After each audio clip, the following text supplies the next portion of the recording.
વડોદરામાં માળી સમાજનો ભાજપ સામે બળવો, કેસરિયા ખેસ ત્યાગી ચૂંટણી બહિષ્કારની આપી ચીમકી। વડોદરા શહેરમાં આજે માળી સમાજ દ્વારા ભારતીય જનતા પાર્ટી સામે ઉગ્ર રોષ વ્યક્ત કરવામાં આવ્યો છે। સમાજના અગ્રણી સંજય માળીએ ભાજપ સરકાર પર અનેક આક્ષેપો કર્યા છે। તેમણે જણાવ્યું છે કે ભાજપ કાર્યાલય ખાતે રજૂઆત કરવા છતાં તેમની સમસ્યાઓનું આજ દિન સુધી નિરાકરણ લાવવામાં આવ્યું નથી। સમાજની મુખ્ય માંગણીઓમાં ફૂલોની દુકાનો હટાવવાનો મુદ્દો, સરકારી નોકરીઓનું ખાનગીકરણ અને વારસદારોને નોકરી આપવાના કાયદાને બંધ કરવાનો મુદ્દો સામેલ છે। કોર્પોરેટરોના ભ્રષ્ટાચારને કારણે માળી સમાજને આર્થિક નુકસાન થયું હોવાનો પણ આક્ષેપ કરવામાં આવ્યો છે। આ વિરોધના પ્રતીક રૂપે આજે કાર્યકર્તાઓએ બપોરના સુમારે ભારતીય જનતા પાર્ટીના કેસરિયા ખેસ ઉતારી દીધા હતા અને ખુલ્લેઆમ ચીમકી આપી હતી કે આવનારી ચૂંટણીમાં તેઓ ભાજપને મત નહીં આપે।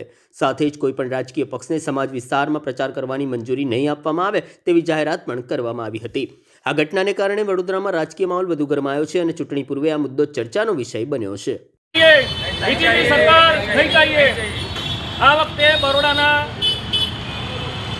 જાગૃત નાગરિકોને જણાવવાનું કે આમનો ભ્રષ્ટાચાર હવે સહન કરવા જેવો નથી, એટલે આ વખતે જાગવાની જરૂર છે। બીજેપી સરકાર તો હટાવો, બીજેપી સરકાર હટાવો, બીજેપી સરકાર હટાવો, બીજેપી સરકાર હટાવો। અમારા માળી સમાજે ગઈકાલે બીજેપી કાર્યાલય જયપ્રકાશ સોની સાહેબ જે છે એમને વિરોધ નોંધાવવા માટે ગયો હતો, પણ એમને કોઈ જવાબ પ્રોપર અમને આપ્યા નથી। જે વિરોધ નોંધાયો છે તો અમારી વાતને એમને સાંભળી નથી। કહેવામાં આવ્યું કે ઇલેક્શન પછી આવજો, અમે તમને સાંભળીશું, તો અત્યારે શું પ્રોબ્લેમ હતો? બીજી વસ્તુ છે કે અમારા સમાજના જેટલા પણ બીજેપી કાર્યકર્તા છે આજે વિરોધ એવો કરે છે કે જે બીજેપીના જે આ ખેસ છે એ આજે અમે ઉતારી દઈએ છીએ અને અમારા સમાજ ઉપર જે અત્યાચાર થઈ રહ્યો છે એ હવે અમે સહન કરીએ નહીં। સમાજની જે પણ લાગણી દુભાઈ છે, અત્યારના જે કોર્પોરેટરો જે 5 વર્ષ જે ભ્રષ્ટાચાર કર્યું છે એમાં અમારો સમાજને તો આર્થિક બહુ જ નુકસાન થયું છે। કારણ કે જેટલી ફૂલોની અમારી દુકાને તે ખસેડવામાં આવી છે। અમારા જે ફૂલોના વેપારીઓ છે એમના ફૂલો ભરીને લઈ જાય છે, તો અમારે સરકારને લાવી શાના માટે? સરકાર એના માટે હોય કે અમને અમારી મદદ કરે અને અમારા પ્રશ્ન જે હોય એને હલ કરે અને અમારી સહાયતા કરે। આ તો એનો વિરોધ થઈ ગયો છે। અમારા સમાજની જેટલી પણ સરકારી નોકરીઓ હતી એને પ્રાઇવેટ કરી દીધી। અમારા એવું હતું કે જે પિતા એક્સપાયર થઈ જાય તો એના વારસદારને નોકરી મળતી હતી, એ કાયદા બંધ કરી દીધા છે।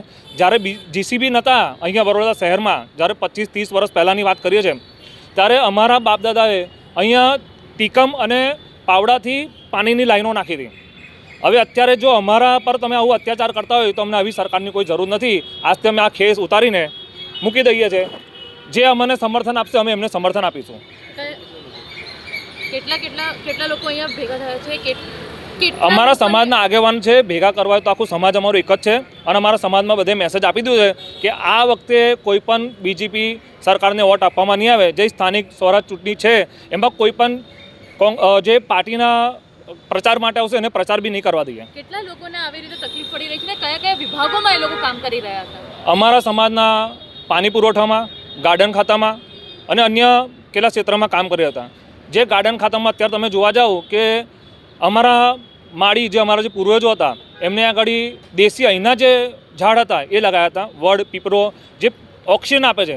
હવે અત્યારે અમને કોન્ટ્રાક્ટ સિસ્ટમ કરીને જે બહારથી જે જંગલી છોડ લાવીને લગાવ્યા છે એ રાત દિવસ કાર્બન ડાયોક્સાઇડ આપે છે, એ પણ એમના કરોડો રૂપિયાના એમના ભ્રષ્ટાચાર છે। શું નામ છે? હું સંજયભાઈ માળી, વડોદરા માળી સમાજ પ્રમુખ।